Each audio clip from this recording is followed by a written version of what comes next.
Baik, terima kasih Anda masih bersama kami dalam obrolan pagi dan seperti tadi kami informasikan akan hadir sebuah perbincangan mengenai pelaksanaan vaksinasi COVID-19 di daerah istimewa Yogyakarta dan saya sudah terhubung via telekonferensi dengan Kabid Kesehatan Masyarakat Dinas Kesehatan Daerah Istimewa Yogyakarta, ada Ibu Endang Pamungkasiwi SKMM. Langsung kita sapa beliau. Bu Endang, apa kabar Ibu?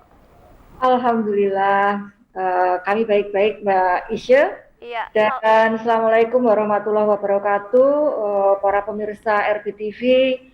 Selamat pagi menjelang siang, semoga selalu dalam kondisi sehat masyarakat kita dan tetap terjaga imunitasnya karena kita sedang memerangi pandemi COVID-19 di wilayah kita. iya, sudah cukup lama tidak bertemu ya Ibu ya, sekarang bertemunya via daring. Iya betul, sementara ini kita bertemu secara daring dulu, kontak fisik kita kurangi. Ya, Bu, ini kalau berbicara mengenai pelaksanaan vaksinasi, vaksinasi sendiri ini kenapa kemudian harus dilakukan, Bu, dalam masa pandemi seperti sekarang ini? Ya, Mbak Isya dan masyarakat DIY perlu kita ketahui bahwa di negara kita sekarang sedang terjadi pandemi dan posisi terakhir di wilayah DIY ini kasus yang terkonfirmasi itu sudah mencapai angka 30.697 dan yang sudah sembuh dengan upaya kesehatan itu ada 25.125. Artinya dari kasus yang terkonfirmasi itu 81,85% sebetulnya bisa sembuh, ya. Tetapi saat ini masih ada kasus aktif sebanyak 4.833 kasus. Nah, kita ketahui bersama bahwa di negara kita itu masih banyak ditemukan penyebaran atau konfirmasi positif ini yang terjadi dari hari ke hari. Nah, ada upaya strategi dari pemerintah yang sekarang ini dilakukan. Mungkin Mbak Isya juga tahu terkait dengan 3T, ya. Ada tracing, kemudian testing, kemudian ada treatment. Ini upaya yang dilakukan pemerintah. Artinya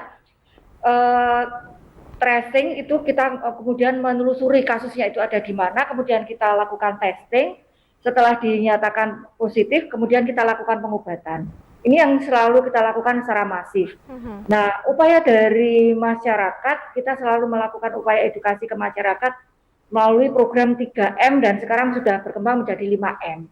Memakai masker, kemudian mencuci tangan, kemudian mengatur jarak, kemudian ditambah lagi dengan menjauhi kerumunan, mengurangi mobilisasi 5M ini. Tetapi ternyata itu tidak cukup, Mbak Isya. Karena ternyata masih juga terjadi penyebaran kasus. Ada upaya lain yang akan mensinergikan antara 3T kemudian dengan 5M tadi. 5M upaya yang dilakukan oleh masyarakat, 3T yang dilakukan oleh pemerintah. Ada satu upaya lagi yang perlu kita lakukan agar secepatnya pandemi ini segera berlalu, yaitu dilakukannya upaya vaksinasi. Dan ini bukan sesuatu hal yang baru sebetulnya vaksinasi ini. Hanya kemudian ini dilakukan pada penyakit yang baru ditemukan.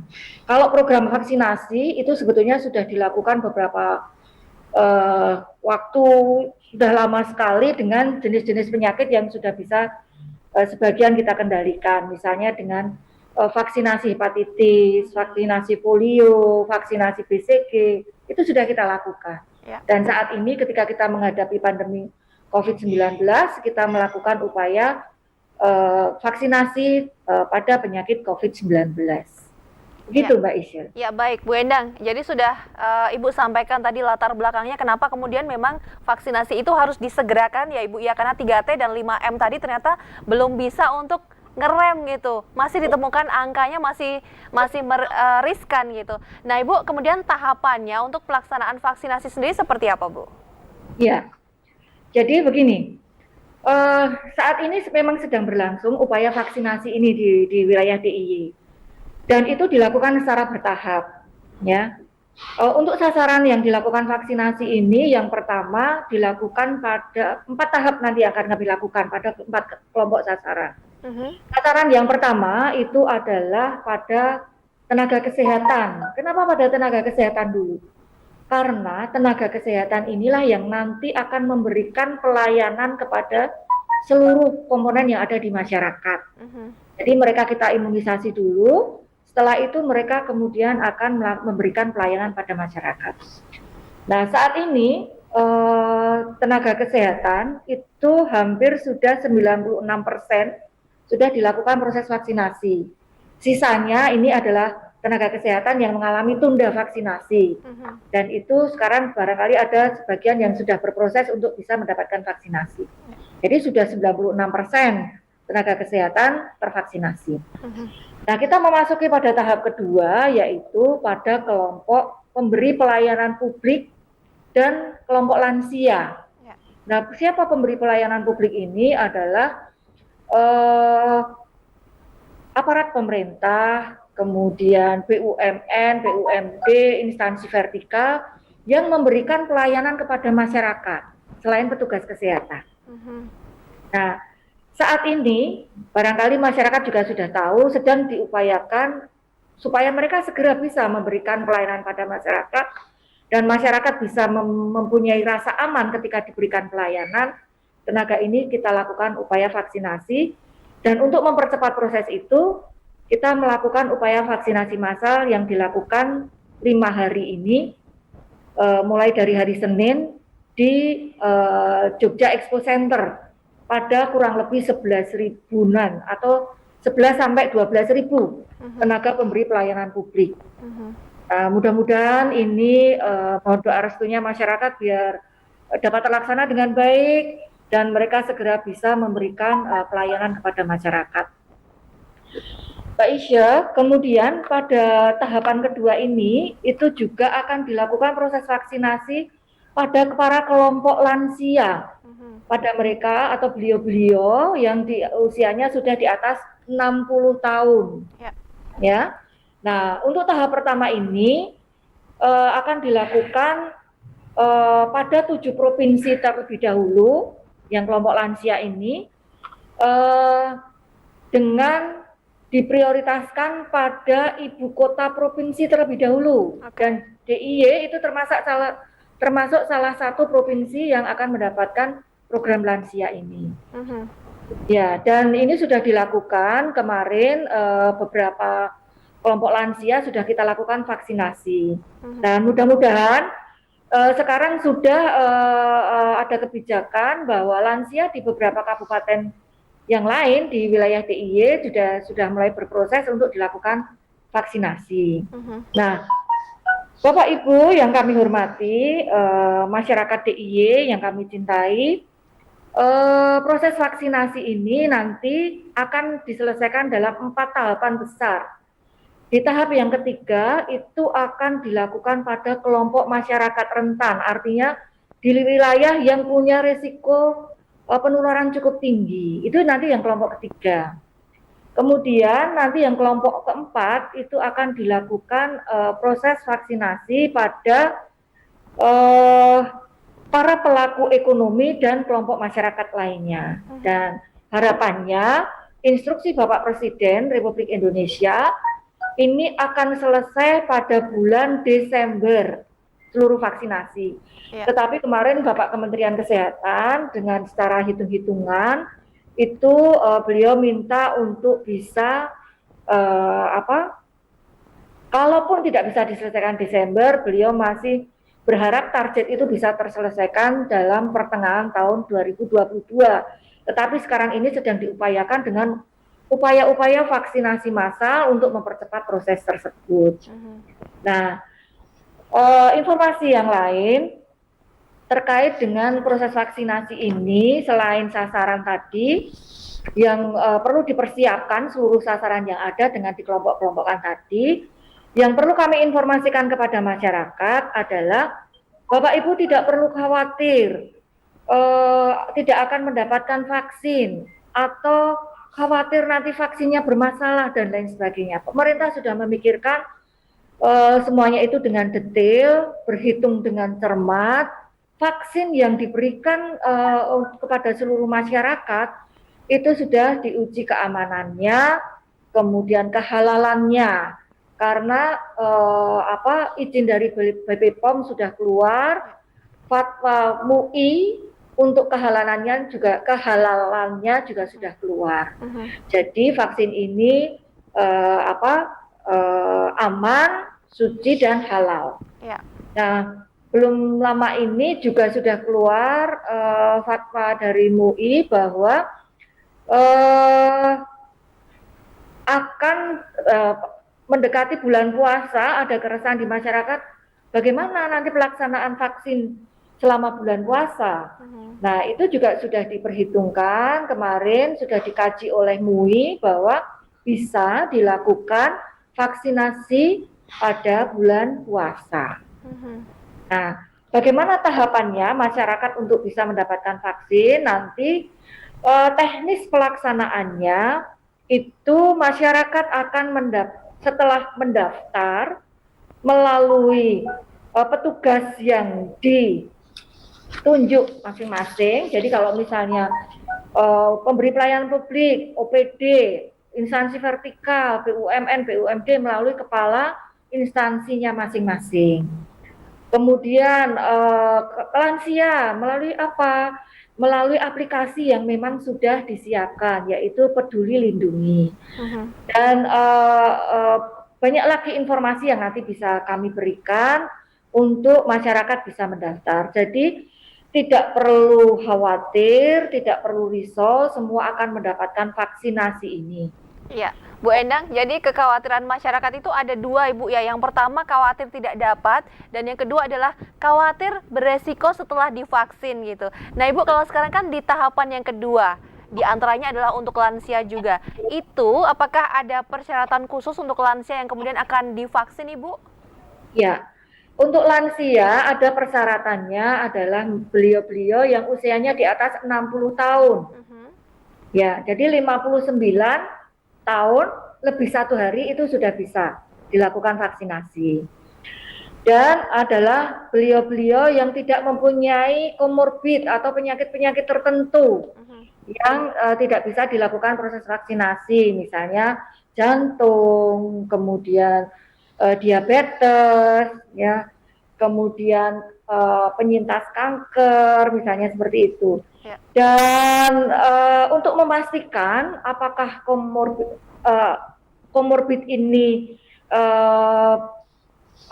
membatasi beliau-beliau untuk tidak mendapatkan vaksinasi, itu akan dilakukan upaya pemeriksaan kesehatan. Jadi bagi beliau-beliau yang mempunyai komorbid dan itu belum terkendali, beliau akan dilakukan upaya penundaan pelaksanaan vaksinasi.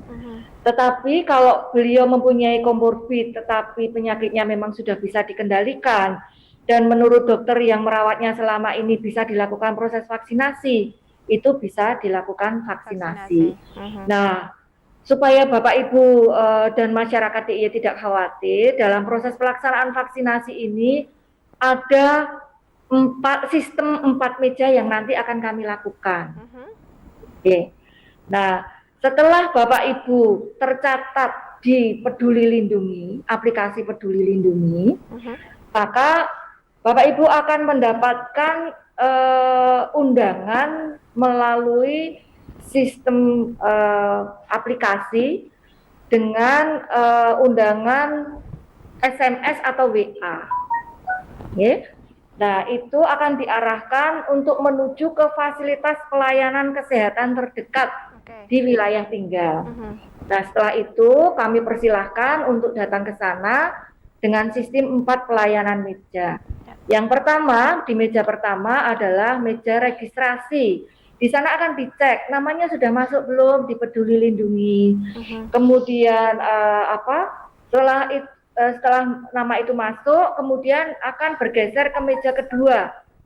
Di meja kedua ini akan dilakukan upaya screening kesehatan. Jadi ada yang ragu-ragu kan, apakah penyakit saya ini bisa nggak ya masuk untuk divaksinasi atau menjadi sasaran vaksinasi? Dan di meja kedua ini nanti akan dilakukan upaya untuk screening kesehatan.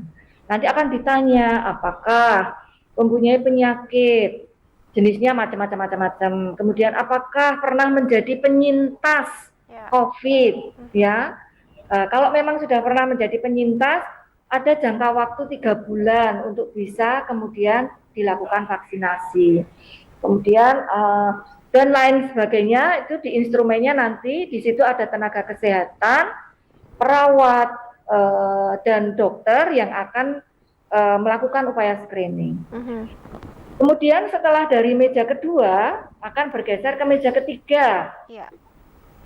Di meja ketiga ini setelah lolos dari proses screening layak atau tidak divaksinasi, kalau memang tidak layak akan dilakukan upaya penundaan atau diminta untuk konfirmasi dulu dengan dokter yang merawat selama ini untuk mendapatkan rekomendasi. Ya, Bu Endang, kalau terkait dengan penundaan itu nanti apakah tetap harus dilakukan vaksinasi atau tidak? Saya ingin tanya itu, tapi kita jeda dulu Ibu ya. Usai beberapa informasi berikut kita akan lanjutkan perbincangannya. Dan kami juga mengundang Anda, saudara yang di rumah yang ingin bertanya, silakan kami buka line interaksi di 4477 666 usai jeda berikut.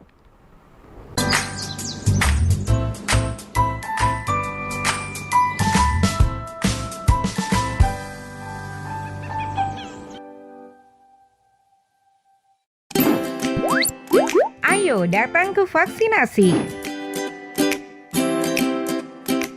Ya, karena vaksin adalah cairan yang disuntikkan ke tubuh kita untuk membentukkan kekebalan tubuh agar terhindar dari berbagai macam penyakit.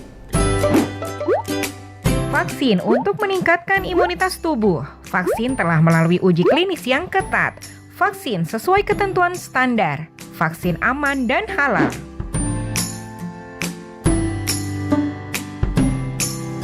Mari dukung vaksinasi dengan cara mendaftar sesuai tahapan, mendatangi sesuai undangan Dinas Kesehatan untuk kesuksesan program vaksinasi di Kota Yogyakarta. Ayo datang lagi ke vaksinasi massal dosis kedua. Jangan lupa membawa KTP dan kartu vaksin Anda. Dipersembahkan oleh Pemerintah Kota Yogyakarta.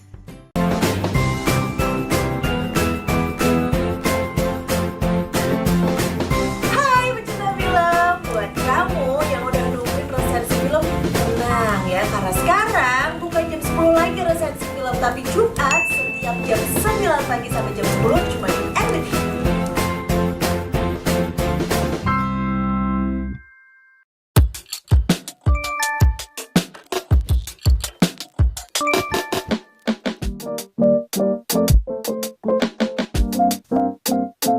And I start to clap, 'cause I'm feeling good.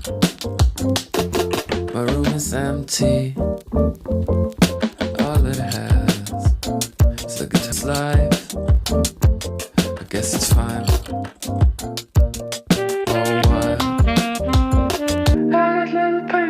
Tetap gunakan masker di setiap aktivitas. Mari lawan Corona. Banyak kegiatan yang kita lakukan setiap hari. Tanpa kita sadari, banyak kuman yang menempel pada tubuh kita.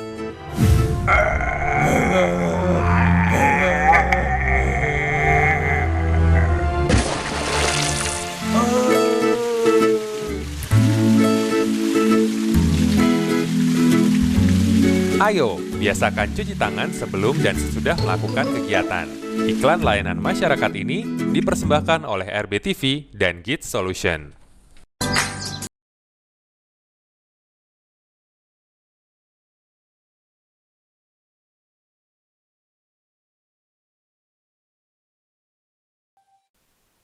Kembali Anda bergabung bersama dengan kami dan masih membahas di obrolan pagi kali ini mengenai pelaksanaan vaksinasi di daerah istimewa Yogyakarta, vaksinasi COVID-19. Tadi saya masih melanjutkan perbincangan bersama dengan Ibu Endang Pamungkasiwi SKMMkes. Beliau adalah Kabid Kesehatan Masyarakat Dinas Kesehatan Daerah Istimewa Yogyakarta. Sebelum saya lanjutkan, kami juga mengundang Anda bagi pemirsa di rumah yang akan bertanya, silakan bisa telepon kami di 4477 666.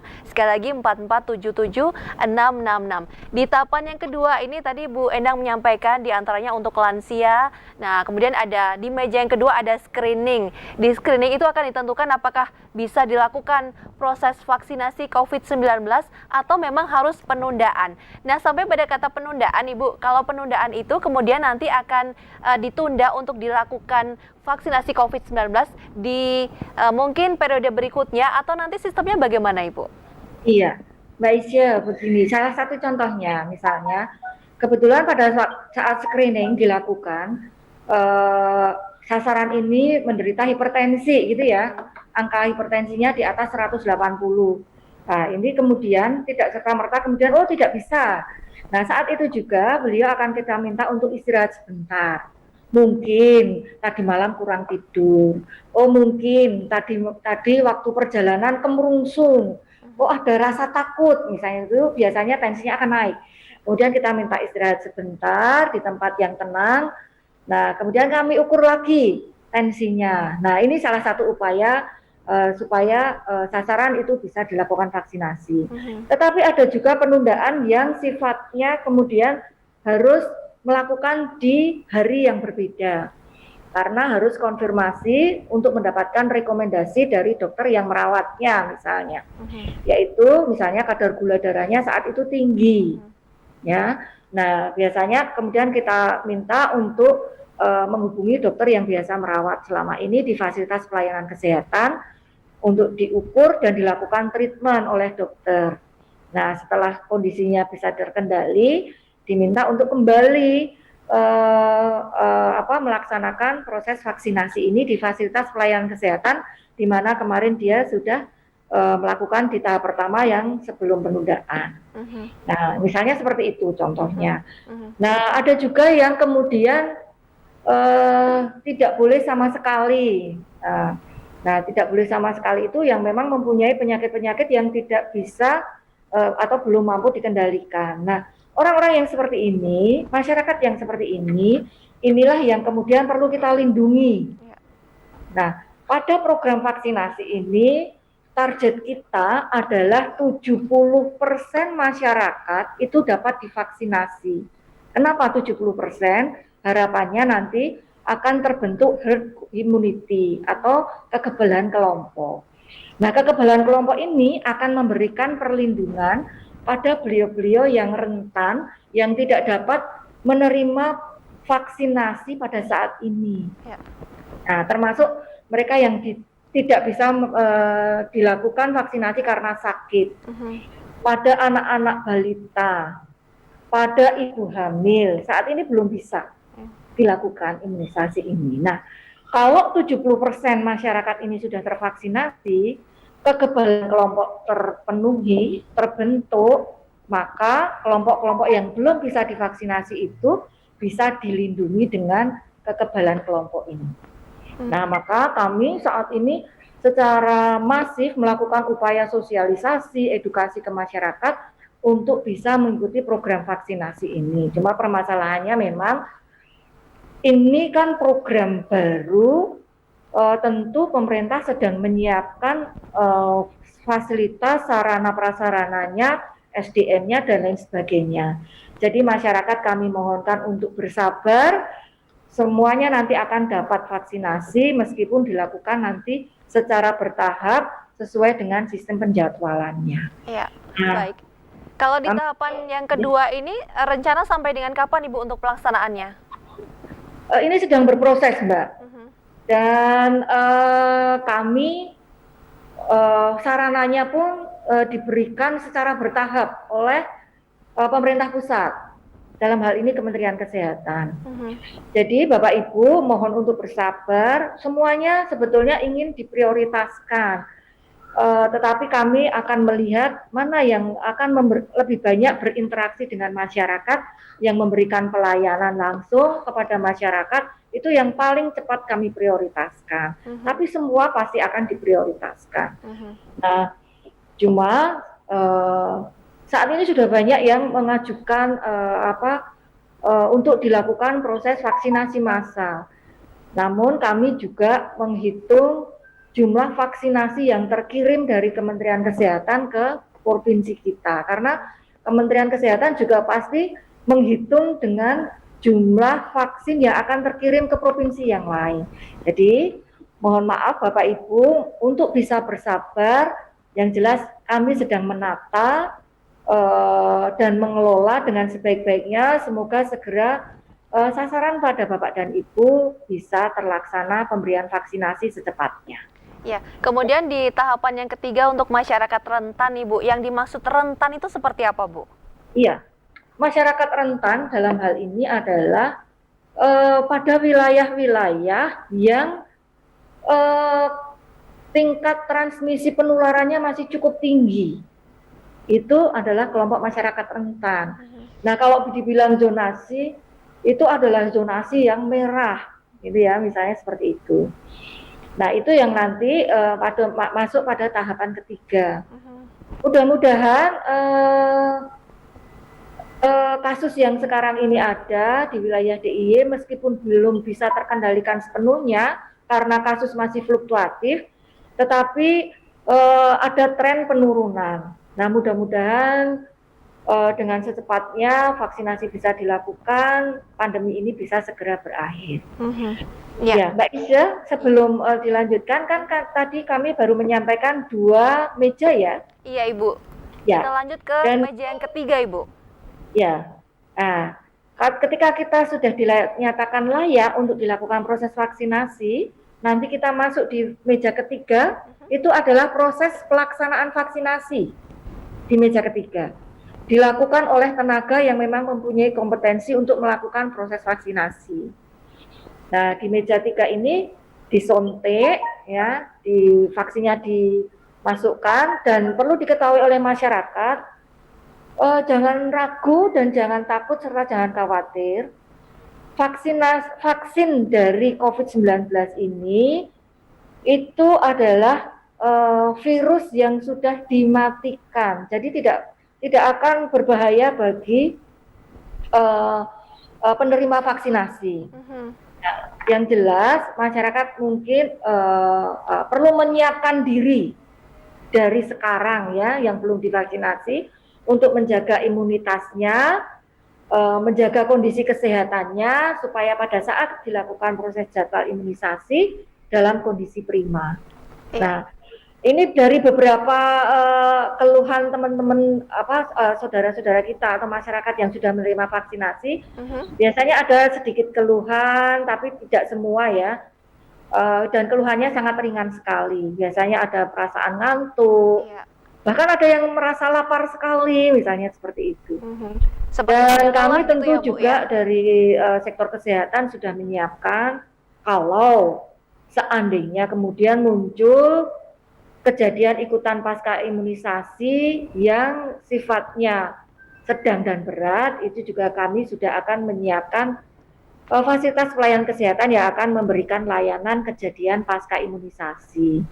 Dan nanti komisi daerah atau Komda KIPI itu akan menetapkan apakah itu memang kejadian pasca imunisasi atau bukan, beliau-beliau yang akan menentukan. Ya, baik. Bu Endang, kita terima telepon dulu, Ibu. Ada yang sudah bergabung? Baik, RBTV, selamat siang. Selamat siang. Iya, dengan Bapak siapa di mana? Oh, bukan saya. Silakan Pak, apa yang mau ditanyakan? Halo? Iya, dengan Bapak siapa, maaf? Halo, saya kan termasuk anggota lansia. Ini daftarnya kemana ya? Oh, baik-baik. Menanyakan informasi pendaftaran. Itu saja, Pak. Baik, terima kasih, Pak. Bisa ditutup teleponnya, nanti akan ditanggapi. makasih. Terima kasih. Bisa sekaligus ditanggapi nih, Bu. Ada yang menanyakan kalau untuk lansia, mendaftarnya di mana? Ada yang belum tahu, Ibu? Iya, jadi begini, Bapak, KTP-nya masuk wilayah di mana aja, Pak? Sudah ditutup, Ibu, teleponnya? Iya. Jadi sasaran lansia ini kan berada di kabupaten kota ya. Jadi nanti pendaftarannya melalui aplikasinya yang dikeluarkan oleh pemerintah kabupaten kota masing-masing. Kalau di kota itu juga melalui aplikasi yang dikeluarkan oleh kota. Kemudian yang di Bantul demikian juga. Sleman ini sudah mulai membuka. Jadi yang sudah saya identifikasi tadi ada 3 kabupaten kota, yaitu Kota, Sleman, dan Bantul. Mudah-mudahan segera menyusul nanti Kabupaten Kulon Progo dan Kabupaten Gunung Kidul. Iya.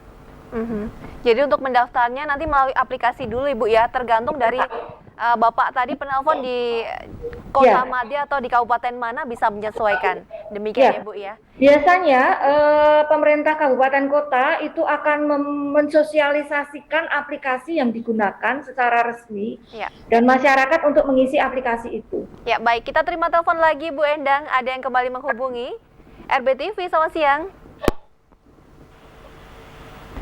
Halo, selamat siang. Halo. Iya, silakan dengan Bapak siapa? Bapak Priyono. Silakan Pak, apa yang mau ditanyakan? Kami mengakses yang di Sleman untuk lansia kalau tidak bisa kontak atau tidak bisa terbuka.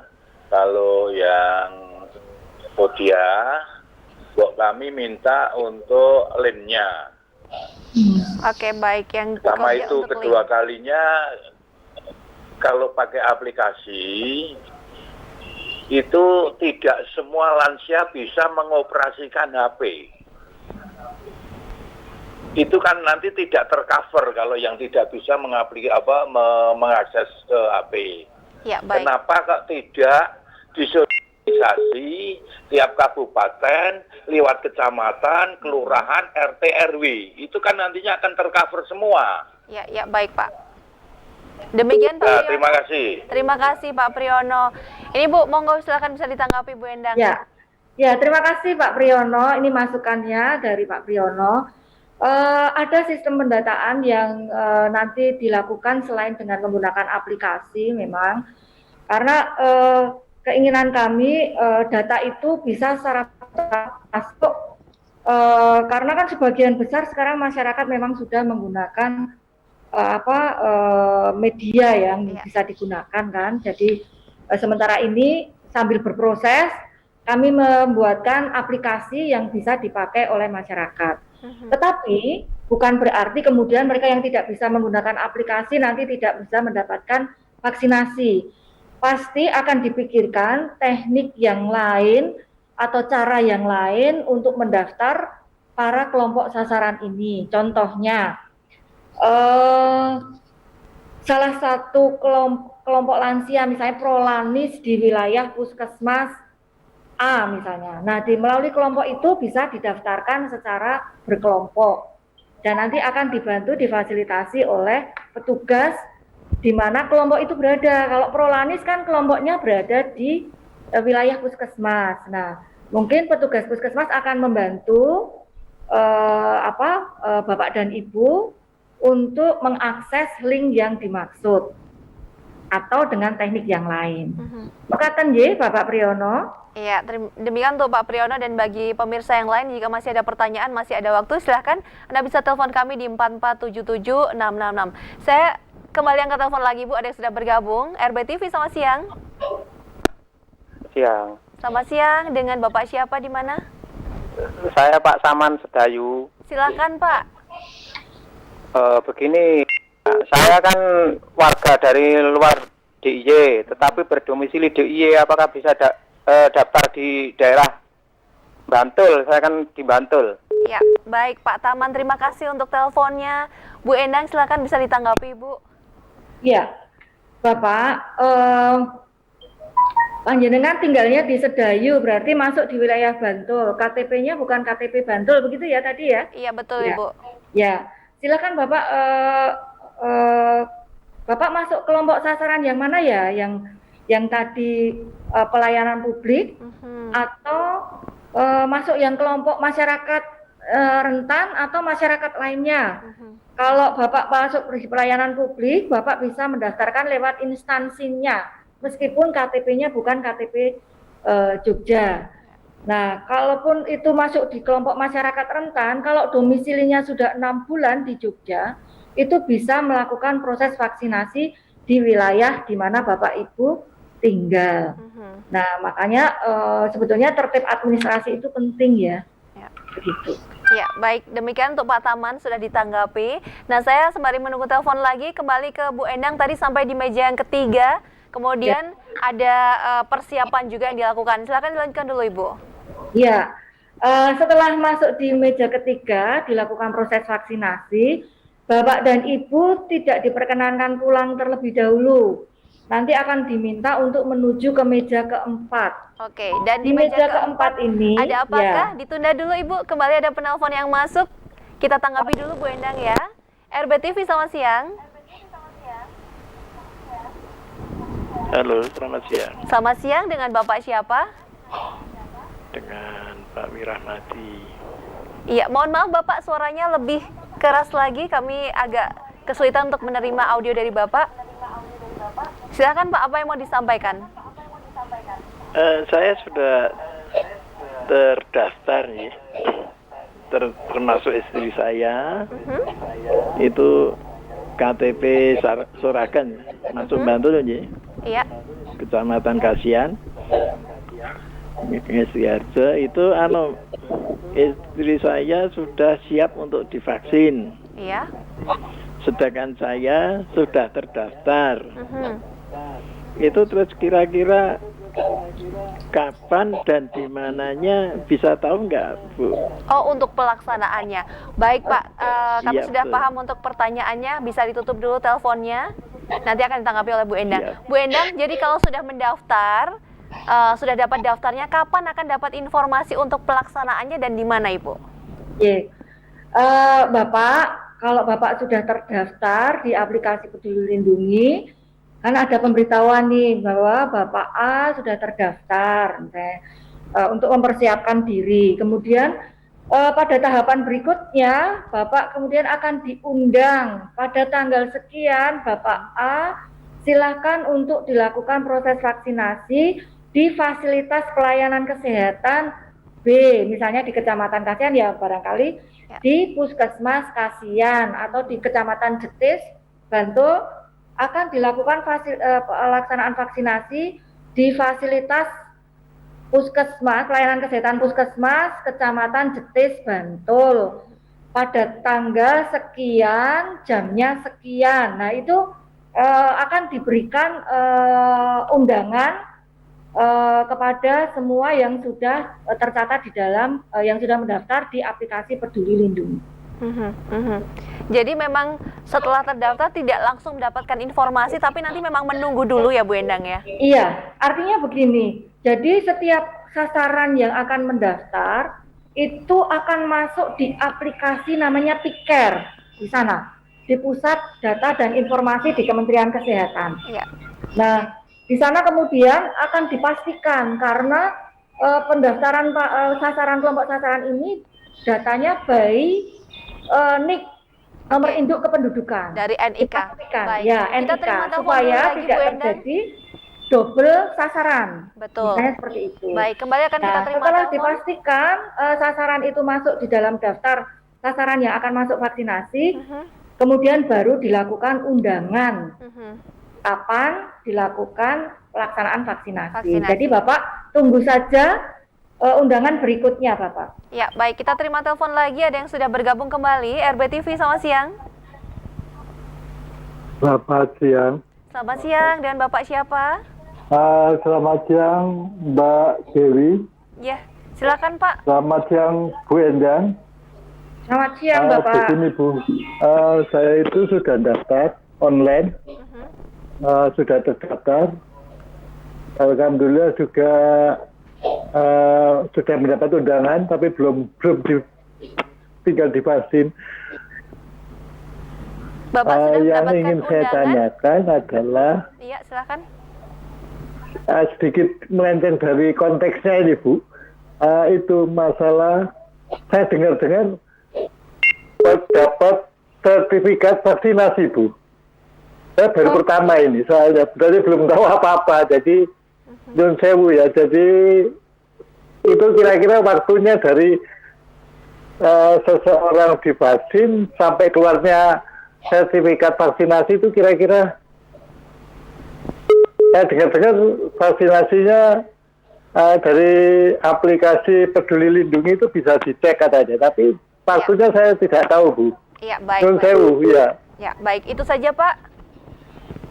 Ya, terima kasih. Ya, matur nuwun, Bu. Baik, terima kasih untuk pertanyaannya terkait dengan sertifikat dari vaksinasi seperti apa, tapi dijawabnya nanti Bu Endang, dan pemirsa di rumah juga sabar dulu, kita akan jeda dulu. Usai jeda kembali kami lanjutkan perbincangan dalam obrolan pagi.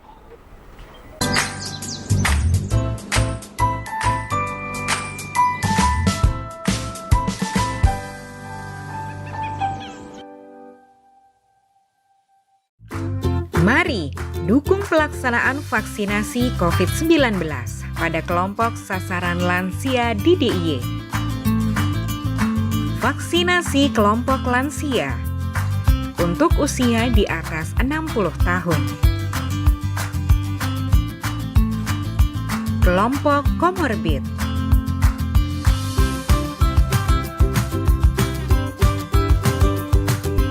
Vaksin menjaga diri kita dan orang lain. Dipersembahkan oleh Musim hujan telah datang. Hah? Awas, bahaya nyamuk Aedes aegypti, nyamuk penular penyakit demam berdarah. Aha! Ayo lakukan 3M untuk mengatasinya. Mengubur,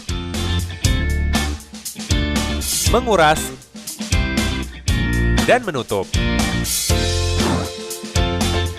Dipersembahkan oleh RBTV dan Kids Solution.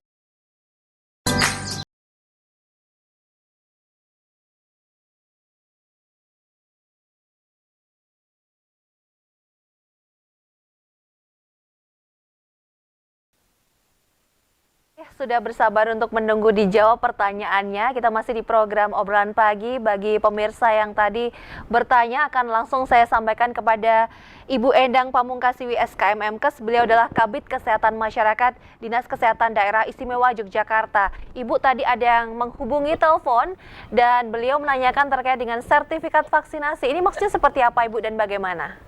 Oke. Begini. Setelah nanti selesai proses vaksinasi, itu kan setiap sasaran itu akan mendapatkan kartu vaksinasi. Ya, pelaksanaan vaksinasi ini akan dilaksanakan dalam 2 tahap. Antara tahap 1 dengan tahap kedua itu ada jangka waktunya. Ya, dari tahap 1 ke tahap kedua untuk masyarakat umum itu jangkanya 14 hari. Untuk lansia itu jangkanya 28 hari. Nah, pada saat vaksinasi yang pertama, setelah selesai vaksinasi, itu akan mendapatkan kartu imunisasi. Yang nanti kartu imunisasi ini harapannya akan dibawa pada proses vaksinasi yang kedua. Nah, setelah nanti proses pelaksanaan vaksinasi ini selesai, baik tahap 1 maupun tahap 2, kemudian setiap sasaran ini akan mendapatkan sertifikat. Tapi sampai hari ini, sertifikat ini sifatnya masih dalam bentuk penghargaan kepada semua sasaran yang sudah mengikuti proses atau program pemerintah tentang vaksinasi COVID-19. Ucapan terima kasih dari pemerintah sertifikat ini. Begitu, Mbak Isya. Ya, baik. Sebelum nanti kita terhenti ada penelpon yang bertanya lagi, Ibu, mungkin bisa dilanjutkan dulu kemudian di meja yang keempat tadi, Ibu. Iya. Nah, pada saat setelah kita masuk ke di meja 3 dilakukan proses vaksinasi, kemudian diarahkan masuk ke meja 4. Di meja 4 ini para sasaran atau masyarakat yang sudah dilakukan vaksinasi diminta menunggu 30 menit. Nah, mohon masyarakat untuk bersabar. Duduk tenang di sana karena ini proses observasi. Artinya di dalam proses observasi ini kami akan menugaskan beberapa tenaga fasilitas kesehatan, tenaga kesehatan, pemberi pelayanan kesehatan, untuk mengobservasi Bapak Ibu, mudah-mudahan semuanya baik-baik saja selama 30 menit. Oke, Tidak ada keluhan. itu pasca disuntikan akan diobservasi 30 menit dulu Ibu ya oleh tenaga kesehatan ya. Jadi akan menunggu di area setelah dari meja keempat. Ibu mohon maaf ada penelpon lagi, kita terima dulu boleh ya Ibu ya. Ya RBTV selamat siang. Selamat siang. Halo, selamat siang. Selamat siang, dengan Ibu siapa? Saya dengan Ibu Tati, Mbak. Ya, silakan Ibu pertanyaannya. Iya, Mbak, saya kan pekerja formal, Mbak. Itu cara daftarnya gimana ya, Mbak? Baik. Ini bertanya Dan mengenai... untuk suami saya kan udah lansia. Kemarin daftarkan online. Terus nanti nunggunya gimana? Terima kasih, Mbak. Ya, terima kasih. Ini terkait dengan informasi pendaftaran. Mungkin nanti bisa kita kumpulkan sebelum closing, Ibu ya. Bisa ditanggapi sebelum closing, nanti informasi pendaftarannya seperti apa lengkapnya gitu Bu Endang, bagaimana? Terkait dengan pendaftaran ya, sebetulnya kan tadi sudah kami sampaikan di depan. Bapak dan Ibu akan disediakan aplikasi melalui aplikasi Peduli Lindungi. Silakan diakses di aplikasi Peduli Lindungi. Nah, kalau Bapak dan Ibu, nyun pangapunten, kalau yang sudah sepuh-sepuh kadang tidak telaten. Minta tolong putra-putrinya untuk membuka aplikasi Peduli Lindungi. Ya. Baik, saya ulangi mungkin untuk pemirsa di rumah yang masih bingung aplikasi apa yang digunakan, silakan bisa download dulu aplikasi Peduli Lindungi. Nanti tinggal login di sana dan ada informasi bisa diikuti untuk pendaftarannya seperti apa ya. Kita terima telepon lagi, satu lagi. Selamat siang RBTV. Halo. Selamat siang. Iya, dengan Ibu siapa maaf? Iya. Ini dengan Bu Nini di Jakal kilometer 9. Silakan Bu Nini. Iya. Saya mau tanyakan, kemarin saya sudah vaksin. Terus di Siloam, terus kemudian dapat kartu vaksinasi buat kontrol yang kedua.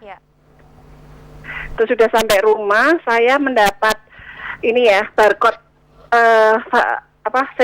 sertifikat dan jadwal vaksinasi yang kedua. Yang saya tanyakan, tapi jadwal tersebut beda dengan waktu saya datang di sana dengan kertas yang sudah saya bawa pulang. Yang dari SMS itu jadwalnya 2 minggu, sedangkan yang di kartu yang pas habis vaksin itu saya 3 minggu. Jadi saya mesti harus milih yang mana? Oh ya. Terima kasih. Baik, terima kasih Ibu Nini. Usia Ibu berapa ya? Ibu masuk usia berapa, Nje? Mohon maaf Ibu, usianya Ibu? Saya kelahiran tahun 61. 61 ya. Berarti April ini saya masuk 60. Baru April nanti tanggal 14. Ya, baik. Informasinya cukup Bu Endang? Ya, Mbak Ica, saya tidak tahu nama Ibu tadi, mohon maaf. Jadi begini, Ibu masuk di usia berapa? Kalau Ibu masuk di usia di bawah 58 tahun, jangka waktu dari vaksinasi pertama ke vaksinasi kedua itu adalah 14 hari. Ya, usia beliau 60 Ibu. Beliau usianya 60 ya? Iya.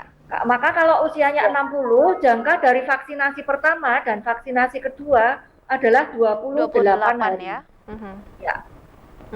Jadi nanti bisa menyesuaikan tanggal yang pas yang 28 itu Ibu ya. Ya, baik. Demikian sudah ditanggapi untuk Ibu Nini. Nah, kita lanjut dulu informasinya Ibu. Ada juga yang menanyakan, ini sebenarnya vaksinnya itu ditidurkan atau memang mati gitu. Sekaligus bisa kita tutup untuk perbincangan hari ini kalau masih ada informasi dan himbauan kepada masyarakat. Bu Endang silakan. Ya. Bapak dan Ibu dan seluruh masyarakat yang ada di DIY, saat ini program pemerintah kita adalah mengupayakan pandemi COVID-19 ini segera berlalu di negara kita. Salah satu upaya yang sedang dilakukan adalah pemberian vaksinasi. Nah, Bapak dan Ibu untuk bisa aktif mengikuti informasi-informasi yang di channel-channel yang memang bisa dipertanggungjawabkan. Jangan mengikuti berita-berita yang dari sumber-sumber yang tidak bisa dipertanggungjawabkan. Karena banyak sekali beredar informasi-informasi hoax. Nah, Ini yang sangat mengkhawatirkan di masyarakat karena membuat masyarakat bingung. Kalau Bapak dan Ibu membutuhkan informasi yang masih meragukan, silahkan datang ke fasilitas pelayanan kesehatan dan tanyakan secara langsung. Jangan khawatir dengan vaksinasi ini. Lebih takut pada virusnya, tetapi jangan takut pada program vaksinasinya, karena ini akan mengupayakan untuk menyelesaikan masalah pandemi di negara kita. Ya, baik demikian. Terima kasih kami ucapkan kepada Ibu Endang Pamungkasiwi SKM MKes yang telah membersamai perbincangan hari ini. Tetap sehat Ibu dan tetap semangat untuk memberikan pelayanan kepada masyarakat. Selamat pagi Ibu.